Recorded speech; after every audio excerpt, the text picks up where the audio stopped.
Welcome back to another episode of the Lehigh Valley Prospects Field Hockey Podcast presented by Smith Sports Media. I'm your host, LJ Smith, and on this Coach's Corner episode, I have the pleasure of being joined by Shelly Behrens, the head coach at Millersville University. Shelly, how are you doing today? Good morning, LJ. Thanks for having me. I'm great. Thank you. Hope you're well. I am. I'm very excited to learn about your story. Amazing honor to have you on the podcast to learn about your journey through coaching as a player and taking the reins of Millersville and what you've done during your tenure. It's incredible. So thank you. This is really an honor for me. Oh, well, you're great. Thanks for having me. The state of Pennsylvania really does seem to be like the mecca of field hockey, and you being in the center of everything, how nice has that been to kind of have the luck of the draw with where you're located and getting into recruiting in that regard? Yeah, so I've been coaching. I've coached Division 1, 2, and 3, and I was at a Division 3 school 4 hours from home. And at this point, I had not been home to Hershey, Pennsylvania, Homestown, Elizabethtown, where all on the border where I grew up. And my nephews were young. I have 5 nephews, and they were like, they were on the phone all the time, like, "Oh, we never see you. You're always doing hockey." And I was like, "Oh, gutted." And, being 4 hours from home, yeah, okay. And do I want to stay in coaching? I mean, I've had that conversation with myself many years. I've been coaching over 30 years. I've taken some breaks along the way. And I applied for this job at Millersville. It was a part-time job. And I had a full-time job. I left a full-time job to take a part-time job at Millersville. And, I was part-time for 2 years. And now I think I'm going on 18 years, 17, 18 years at Millersville. I was hired in 2008.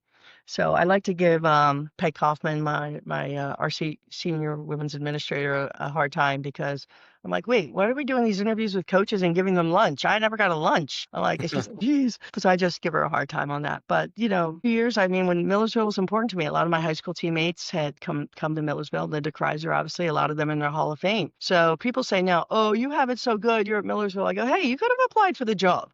But it went from part-time to full-time. We did some things that a really accelerated process. I can't explain that fully.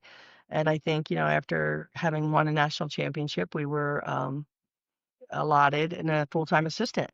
And that was a great help.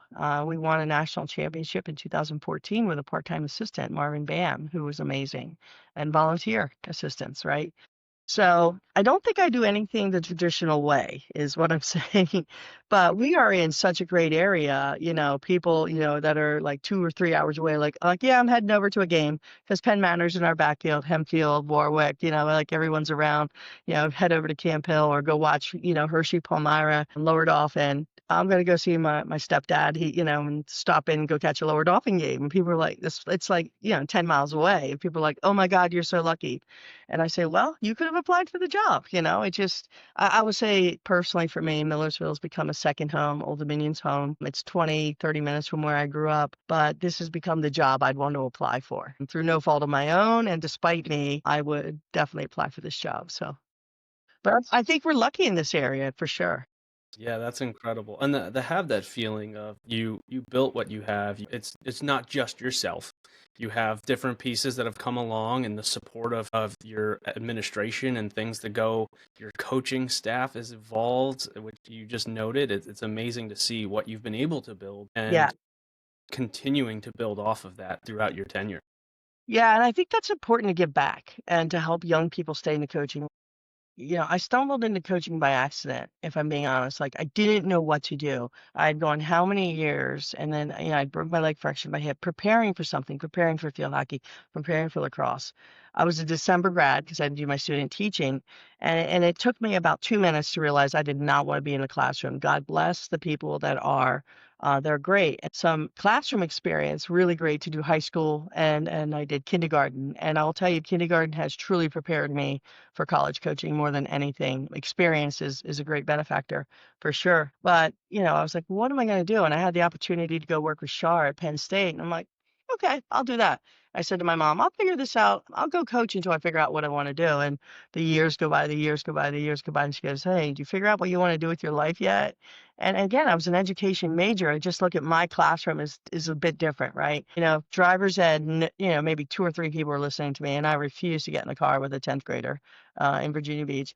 I was just, again, it was synchronicity. It was just some fate. It was just things fell in place. And, I think I've always valued in myself being a hard worker, right? So no one was going to outwork me. And I really learned a lot from Shar, so much, and from Penn State, and then with Christy Morgan, and then Shromertog at Northeastern, and Lauren Fuchs when she was at Temple. And I never wanted to be a head coach. And then it's like, okay, never say never, right? And just, again, my Division I and my Division III experience led me to Millersville. And I just love what we do in Division II. I love the programming, the training, the evolving of the student athletes as much as our athletic administration and our coaches. I love presenting for them. I just did a presentation a couple weeks ago to athletic trainers on mental health and those things. And I think from the coach's view, right, the coach's lens. And I think I've evolved. I've been allowed the opportunity to evolve because of the kids. And I love the game, but I really love my time with the kids. I think I have fun. So as long as I keep having fun, I'm going to keep doing it.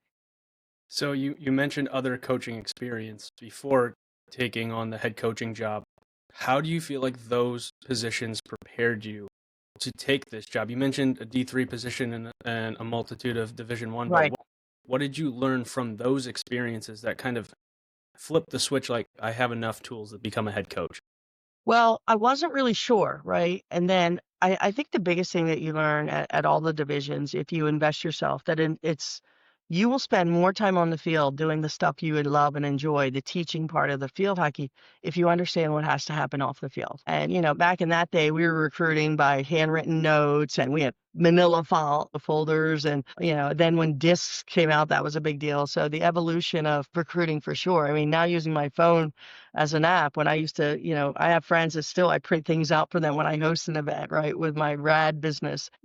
Coaching, if you understand the admin side, if you understand how financial aid works at your institution, if you understand, just the admin of the responsibilities internally, financial aid, admissions, if you have relationships, if you develop relationships, understanding that your equipment manager is really important. Nobody's higher or lower on a scale, for me at least. During a camp, we host a camp here for United Sports, and we'll Eastern Field Hockey Camp, Nike, and we'll host that at the end of the month. And 2 or 3 summers ago, and I schlepped the ice. I'm in the golf cart. I have my tank top on. I have water usually spilled on me. I've learned how to do it. So I understand the trainer's perspective, right?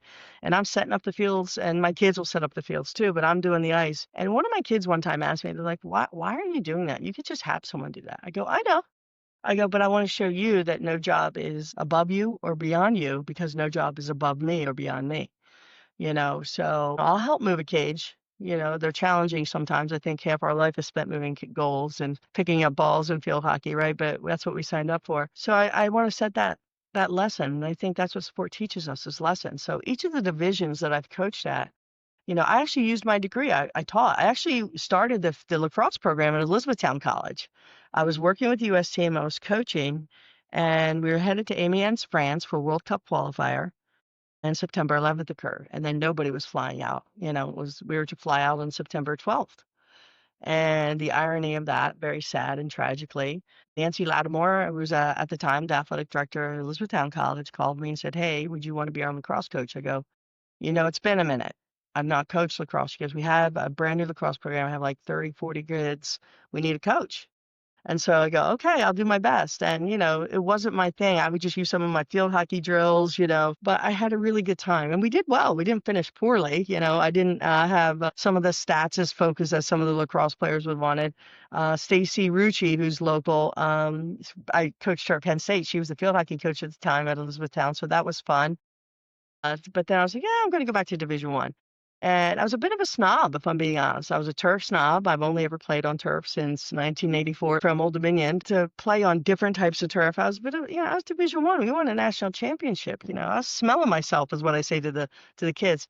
But I've also learned, don't smell yourself, right? The people you see on the way up, you'll see on the way down. And life does that to us. But I've learned so much. Relationships matter on every campus. Every campus is different. And the biggest thing that's taught me with recruiting is understand how an institution works, understand how to give the kids what they need, what they're looking for. And I think something we don't often do as coaches is listen to what kids need and listen to what the parents are saying. And let me tell you anymore, boy, college is expensive. But no, I've learned a lot. I still learn. For you being able to evolve as a coach, considering you've been able to coach now, you said you're going into your 18th, 19th season. Can't even From believe it. Yeah. where you started with Millersville and the athletes you're bringing into your program now, completely different style of athletes, the mentality side, like you said, you just gave a talk on mental health to the train, like those types of things you're able to evolve from, but Yeah. also you're bringing evolved athletes into your program. So what does that look like for you? Are you recruiting still the same type of athletes? What type of athletes are you looking to bring into Millersville? I think we all as coaches want athletes, right? We're all looking for the similar things and some different things. And for me, there's always this it factor. That's what I said to the team. I'm looking for this it factor. What separates you, and people can use the word grit or moxie or, you know, passion. I'm just looking for that one thing that's going to make you, when the game's on the line, help us. I'm going to help these kids get better. I hope that's my intention as a person, as a human. It's not about the next 4 years for me. It's about the next 40 plus and the relationship. And the kids teach me a lot. Like the kids teach me slow down, enjoy the process, right? But the it factor for me, that's probably the one thing that hasn't changed. And I've kind of deviated a little bit from that, but I've come back to it. Having Erica Tarsi Metz from Easton, from the Lehigh Valley. She's a three-time All-American. She's our assistant coach, our second year with us, and she tells me I've gotten nicer.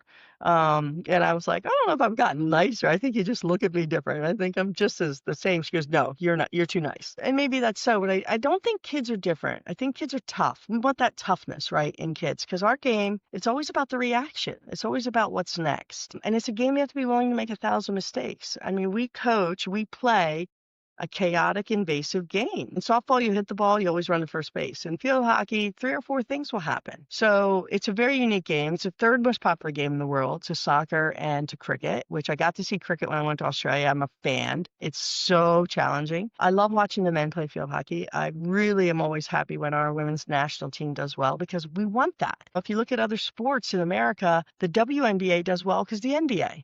The women's soccer is doing well because of men's soccer, right? And then they've surpassed them in many things. And I think we're in a really unique evolution landscape of sports for female and for men, obviously, just in general, how the divisions look. And I think that's going to continue to evolve. But you know, I just think we're so lucky. I'm so lucky with what I get to do. For me, it's always about the right fit. I always say that to kids, like, gosh, recruiting, you know, the school should just feel like a really comfy pair of sweats. Do they have what you want to study? Because if it's not what you want to study, guys, it's okay. And it's okay if not every coach in America is recruiting you. It's okay that the Division I school that you really want, maybe walk on, and that's harder to do anymore, right? But maybe, reach out to the coach. Everybody sits back and waits for success to come to them. And I call them the Burger King or the Amazon generation, right? Burger King, they want everything, but they want it their way. Or Amazon, they want success in 2 days, and if they don't get it, they give up. And that's my biggest issue with the transfer portal. And we've utilized the portal, right? Is that, oh, things aren't going well.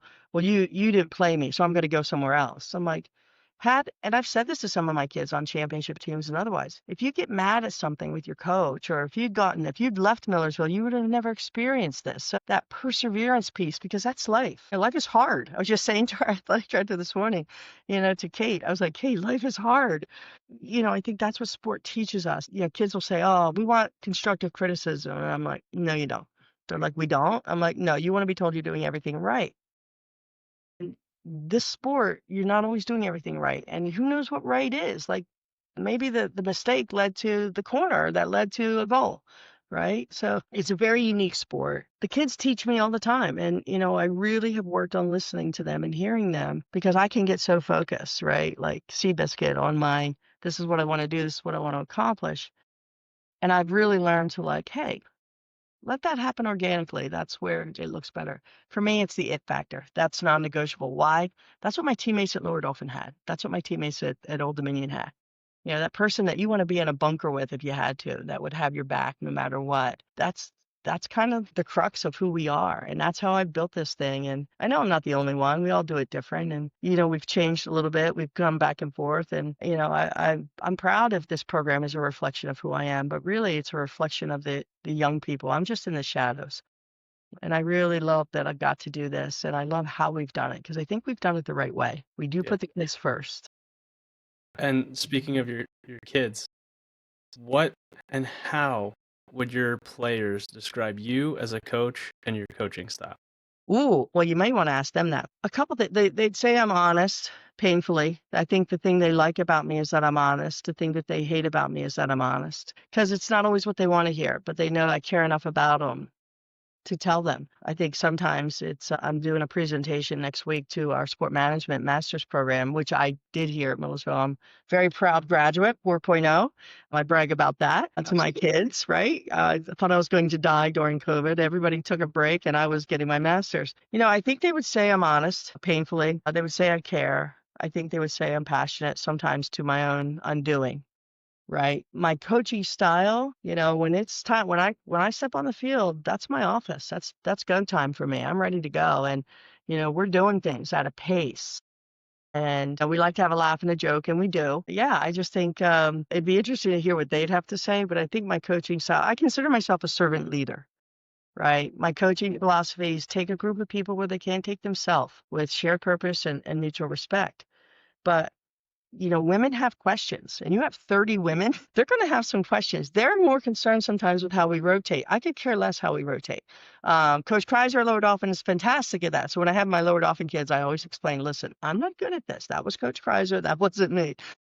I'm like, figure it out. I mean, I say I don't care, but I care. What's going to be the most expeditious to keep us rolling here on the field? And really, we get limited time with these kids. So I try to make the most of our time together. And same with our video, and all those things have, we've gone from VHS tapes to now everything's on, my phone and an iPad. And I'm like, this is crazy, but it's great. I love the analytics. The kids know I care about them at the end of the day, and faith, their family, their education is the most important thing to us here. And, I'm actually the coach that gives them an extra day off whenever they want it. They're like, are you serious? So I'm like, yeah. Day before a game, could be a starter, could be a key player, key everyday player. She's like, shall I need a break? I'm like, okay. She goes, I'm going to. I go, I don't need to know. I trust you. And I think when you can develop trust with young people today, and those are my core values, trust, honesty, and loyalty. When you can develop those things, people know you're for real. And I think in the recruiting process, they know when you're for real, or you're just trying to help yourself or serve yourself. I've been very blessed to win a national championship as a player and a coach. Amazing. More fun as a coach, if I'm being honest. I've also been on sides of it where you're losing a Final Four and lost a national championship. And I'll tell you, the one thing that drives me is what I recall from losing in an NCAA championship as a player, and just the faces of my teammates and just how we were gutted because we had lost adult dominion. That was tough. Thank you for tuning in to the Lehigh Valley Prospects podcast presented by Smith Sports Media. Please subscribe to our YouTube channel searching Lehigh Valley Prospects Podcast. You can stream the podcast on Spotify and Apple Podcasts searching Lehigh Valley Prospects Podcast. Follow us on social media on Instagram at LV Prospects Podcast, on X at LV Prospects, and on Facebook at Lehigh Valley Prospects Podcast. Until next time, I'm your host, LJ Smith, signing off.